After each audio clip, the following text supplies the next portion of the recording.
দুশ্চিন্তায় পড়ে গেলাম। লোকটা কোথায় যেতে পারে আমার মাকে নিয়ে? মায়ের সাথে কিছু করলো নাকি? যদি মা কেউ মেরে ফেলে নীরা মতো আর তারপর পালিয়ে যায়, তাহলে আমি কি করব? না না, এসব কি ভাবছি? এসব কিছুই হয়নি। আমি অযথায় চিন্তা করছি। আশেপাশে আরও একটু খোঁজে দেখতে হবে। আজকের মধ্যে মাকে নিয়ে ঢাকা যেতে হবে, কেননা নতুন জব, তাই ছুটি নেই। আজ শুক্রবার দেখে আসলাম, রাতের মধ্যেই ফিরতে হবে। কাল আবার জবে জয়েন করতে হবে। রাস্তায় বের হয়ে পরিচিত এক কাকার সাথে দেখা হলো। তাকে জিজ্ঞেস করলাম, আসসালামু আলাইকুম কাকা, ভালো আছেন? তিনি বললেন, ওয়ালাইকুম আসসালাম, আলহামদুলিল্লাহ বাবা, তুমি কেমন আছো? এই তো আলহামদুলিল্লাহ চলছে।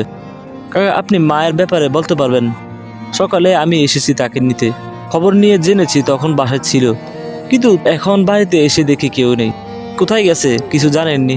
কাকা বলল, ও আচ্ছা, তোমার বাবা তোমার মাকে নিয়ে ডক্টর দেখাতে গিয়েছে। জানোই তো তোমার মায়ের অবস্থা খুব ভালো না। প্রতি সপ্তাহে তাকে নিয়ে ডক্টরের কাছে যেতে হয়। আজও সকালে তোমার বাবা তোমার মাকে নিয়ে ডক্টরের কাছে গেছে। তুমি অপেক্ষা করো, কিছুক্ষণ পরে চলে আসবে। কাকার কথা শুনে মনে হলো নিষ্প্রাণ দেহে প্রাণ ফিরে পেয়েছি। এতক্ষণ কী সব ভাবছিলাম? যাক, মাকে পেয়েছি তাতেই আমার খুশি। এখন মাকে নিয়ে শহরে চলে যাব। বাসার সামনে এসে বসে রইলাম। তখন নিশু কল দিল, ওর সাথে কথা বললাম। প্রায় 2 ঘন্টা বাদে দেখলাম মা আর বাবা আসছে। বাবা খুব সাবধানে মাকে রিক্সা থেকে নামাচ্ছেন। মায়ের মুখে কোনো ভাবান্ত নেই। আমি দৌড়ে গিয়ে মাকে জড়িয়ে ধরলাম। মা তাকে ছাড়িয়ে নিয়ে বিরক্তি নিয়ে আমার দিকে তাকালো, মনে হচ্ছে আমাকে চিনেই না। তারপর আমাকে পাশ কাটিয়ে হন হন করে হেঁটে চলে গেল। মায়ের এমন ব্যবহার দেখে আমার চোখে পানি ছলছল করছে। আমার মা আমাকে চিনতে পারছে না, এতে কষ্টের আর কি হতে পারে? নিচের দিকে তাকিয়ে চোখে জল ফেলেছি। আমার বাবা বলল, তোমার মা নীরা ছাড়া কাউকে চিনতে পারেনি, না তোমাকে না আমাকে, আর সে ভাবে নীরা বেঁচে আছে। আমি বললাম, শান্তি হয়েছে তো আপনার? খুশি তো আপনি? এটাই তো চেয়েছিলেন আপনি। আমরা তো আপনার কাছে বোঝা ছিলাম। বাবা চুপ করে আছেন, কোনো কথা বললেন না, শুধু আমার দিকে তাকালেন। তার চোখে পানি। এই প্রথমবার এই লোকটাকে এতটা অসহায় মনে হচ্ছে, কিন্তু তাতে আমার কোনো বিন্দু মাত্র খারাপ লাগেনি। আরও বলতে শুরু করলাম, আমার মা যখন সুস্থ ছিলেন তখন একটা দিনের জন্য তাকে ভালো রাখেননি। না তো আমাদের 2 ভাই বোনকে বাবার আদর দিয়েছেন। বরাবরে আমরা আপনার রাগ আর দুর্ব্যবহারের সাথে পরিচিত ছিলাম। তাহলে আজ কেন আপনার চোখে জল? আপনার তো খুশিতে পার্টি দেওয়া উচিত ছিল, যে আপনার এক বোঝা চলে গিয়েছে, আরেকজন থেকেও নাই, আর আমি তো দূরেই। চিল করুন আপনি, পারলে আমার মাকেও মেরে ফেলুন নীরার মতো। বাবা আমার গালে ঠাস করে একটা থাপ্পড় মেরে চলে গেলেন। আমি গালে হাত দিয়ে উঠানে ঠাই দাঁড়িয়েছি। আজ উনি যদি আমাদের সাথে এরকম না করতেন, তবে হয়তো এই দিনটা আমাদের দেখতে হতো না। সুখের একটা পরিবার থাকতো আমাদের, যেখানে মায়ের শাসন, বাবার ভালোবাসা আর ভাই বোনের খুনসুটি দিয়ে পূর্ণ থাকতো। শুধুমাত্র তার কারণে আমাদের সুখ শান্তি নষ্ট হয়ে গিয়েছে। তার সাথে অভিমান করে আমার ছোট বোনটা অনেক দূরে চলে গেছে। আমি চাইলেও তাকে আর পেতনি বলে ডাকতে পারবো না, তার চুল টেনে জ্বালাতে পারবো না। আমার পকেট ভরা চকলেটগুলো কেউ দৌড়ে এসে নিয়ে যাবে না। আস্তে আস্তে হেঁটে নীরার কবরের কাছে গেলাম। হাঁটু গেড়ে বসে পড়লাম। পকেট থেকে চকলেট বের করে কবরের উপর রেখে দিলাম। চোখের পানি বাধা মানছে না। এই অবেলায় কেন গেলি বোন? এত অভিমান কেন তোর? আয় না, একবার ফিরে আয় প্লিজ। আমি প্রমিস করতেছি, আমি তোর কোনো কথা ফেলবো না। আমি পুরো পৃথিবী এনে দেবো তোকে। প্লিজ ফিরে আয়। কাদের উপর কারো হাতের ছোঁয়া পেয়ে পেছনে ফিরে তাকালাম। নিশু দাঁড়িয়ে আছে, 2 হাত দিয়ে আমার চোখ মুছে দিয়ে বুকের সাথে চেপে ধরলো।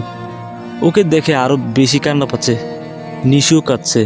আমার হাত ধরে কিছুটা দূরে একটা বেঞ্চে আসে, সেখানে নিয়ে বসালো। পাশে নিশু বসে পড়ল।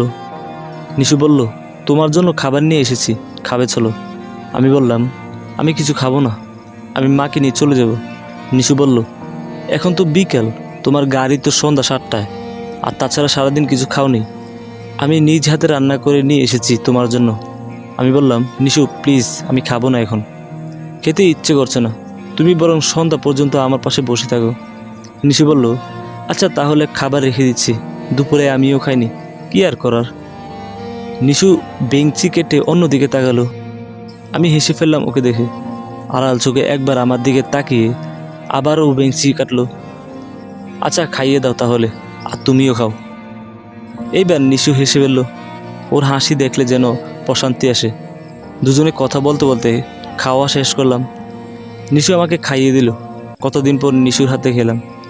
দুজনে কিছুক্ষণ গল্প করলাম বাড়ির পেছনে বসে। সন্ধ্যার কিছু আগে নিশু বাসায় চলে গেল। ওর বাসাটা শহরের দিকে। আমাদের বাসা থেকে 1 ঘন্টা সময় লাগে। যেহেতু শহরের মেয়ে, তাই ওর চলাফেরা নিয়ে তেমন একটা সমস্যা হয় না। বাসা থেকে তেমন চাপ নেই। নিশু চলে যাওয়ার পরে আমিও ধীরে ধীরে বাসায় গেলাম। প্রায় 6টা বাজে। একটু পরে মাকে নিয়ে বের হতে হবে। মায়ের ঘরে গেলাম। মা ঘুমিয়ে আছে। পাশে বাবা বসে আছে, মাথায় হাত বুলিয়ে দিচ্ছে। আমি দরজার বাহিরে দাঁড়িয়ে আছি। আমি বললাম, ভিতরে আসবো? বাবা বলল, হ্যাঁ আসো। আমি মাকে শহরে নিয়ে যেতে চাই। এখানে মায়ের দেখাশোনা করার জন্য কেউ নেই। আর তাছাড়া মায়ের সুস্থ হওয়ার জন্য শহরের ভালো ডক্টর দেখাতে হবে। বাবা বলল, তোমার মা এখানে বেশ ভালো আছে। আমি তার যথেষ্ট দেখাশোনা করতে পারি। তার জন্য আমি জবটাও ছেড়ে দিয়েছি। আর আমি তার চিকিৎসার কোনো ত্রুটি রাখছি না। আমি বললাম, দেখুন আপনি যাই বলেন, আমি আপনার কাছে আমার মাকে রেখে কিছুতেই নিশ্চিন্ত থাকতে পারবো না। আপনাকে আমি একটু ভরসা করতে পারি না। সবসময় ওনাকে কষ্ট, অপমান আর খারাপ ব্যবহার ছাড়া কিছুই দেখিনি। তো তাই হঠাৎ করে যত্ন আর ভালোবাসাটা ঠিকঠাকভাবে নিতে পারছি না। বাবা বলল, সেটা তোমার ব্যাপার, কিন্তু তোমার মা এখান থেকে কোথাও যাবে না। আমি বললাম, দেখুন আমি কিন্তু জোর করে নিতে বাধ্য হব। আমার মাকে আমার সাথে যেতে দিন। আর না জানি আপনি আবার কোন ফয়দা খুঁজতেছেন, এটা তো হতে দিব না। বাবা বলল, আমার স্ত্রীকে তুমি আমার অনুমতি ছাড়া নিয়ে যেতে পারো না। আমি বললাম, এতদিন কোথায় ছিল আপনার এমন কথাবার্তা? দীর্ঘ 27টা বছর ধরে তার উপরে অত্যাচার করে এসেছেন, আর আজ দুদিনে এমন। আমাদের কথার আওয়াজে মা জেগে উঠলেন। আমি মায়ের পাশে গিয়ে বসলাম। আমি বললাম, মা তোমাকে আমি শহরে নিয়ে যাব, তুমি যাবে না আমার সাথে? মা একটু সরে গেলেন, তারপর বাবার দিকে তাকালেন। বাবা মায়ের দিকে তাকিয়ে মাথা নাড়িয়ে বুঝালেন যাতে মা না বলে। মা বলল, না না, আমি কোথাও যাব না, এখানেই থাকবো, কোথাও যাব না, কোথাও না। যাও তুমি যাও, আমি যাব না। আমার নীরা এখানে আছে, ও ভয় পায়, ও আমাকে ডাকে, আমি যাব না। আর তুমি কে? মায়ের প্রশ্নটা শুনে আমার মাথায় বাজ ভেঙে পড়ল। আমি মাথা নিচু করে ঠাই দাঁড়িয়ে রইলাম। আমি বললাম, না, তোমার কোথাও যেতে হবে না, তুমি এখানেই থাকবে। বাবা বলল, না, তোমাকে কোথাও যেতে হবে না, তুমি এখানেই থাকবে, আমার কাছে থাকবে। এবার চুপ করে ঘুমাও, কেউ নিয়ে যাবে না তোমাকে। বাবা বুঝিয়ে শুনিয়ে মাকে ঘুম পাড়িয়ে দিলেন। আমি কাছে যেতে গেলেই মা আরও ভয় পেয়ে দূরে সরে যায়। আমি বললাম, আপনি আমার মাকে আমার কাছ থেকে আলাদা করেছেন, এটা ঠিক না। বাবা বলল, ঠিক বলে আমি তোমার থেকে বেশি বুঝি। তুমি চাইলে এখানে থাকতে পারো কিংবা চলেও যেতে পারো, তোমার সিদ্ধান্ত। কিন্তু তোমার মাকে নিয়ে যেতে পারো না, তাকে তুমি সামলাতে পারবে না, সে আমার কাছে ভালো থাকে। আমি বললাম, ঠিক আছে, আজ চলে যাচ্ছি, কিন্তু আমার মাকে আমি আপনার কাছ থেকে ঠিকই নিয়ে যাব একদিন। বাবা একটা শুকনো হাসি দিলেন, আর হাসির মাঝে আমি ভয়ঙ্কর কিছু দেখতে পাই। এই হাসির মানে অনেক কিছু, কিন্তু আমি এখন কিচ্ছু বুঝতে চাই না। আমি তাকে প্রচণ্ড ঘৃণা করি, প্রচণ্ড।